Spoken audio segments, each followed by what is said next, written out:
कल्याण के बैल बाजार इलाके की एक हाई प्रोफाइल इमारत सुप्रीम में चल रहे अवैध देह व्यापार का भंडाफोड़ हुआ है।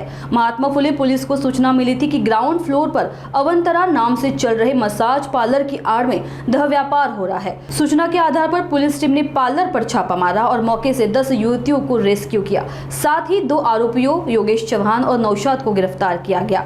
मसाज पार्लर के मालिक की तलाश अभी जारी है और पुलिस जांच में यह पता लगाने की कोशिश कर रही है कि इस रैकेट के पीछे और कौन कौन लोग शामिल हैं। महात्मा फुले पोलीस स्टेशनच्या हद्दीमध्ये एका ठिकाणी स्पा चालू असल्याची माहिती वरिष्ठ पोलीस निरीक्षक श्री परदेशी साहेब यांना मिळाली।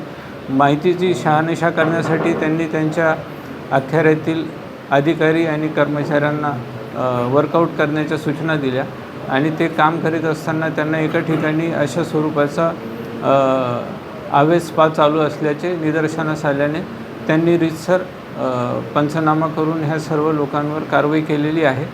तिथे त्यांना काही महिला मिळून आलेल्या होत्या, त्या महिला त्यांनी रेस्क्यू केलेल्या आहेत तिथून आणि जे चालक होते त्यांच्यावर रीतसर गुन्हा दाखल करण्यात आलेला आहे। पुढील तपास वरिष्ठ पोलीस निरीक्षक परदेशी साहेब यांच्या मार्गदर्शनाखाली महात्मा फुले पोलीस करीत आहे। यामध्ये 2 आरोपी अटक करण्यात आलेले आहे आणि त्या तपासामध्ये जे निष्पन्न होतील त्यांनाही आरोपण पुढील कारवाई करून अटक करण्याची तजवीज ठेवली आहे।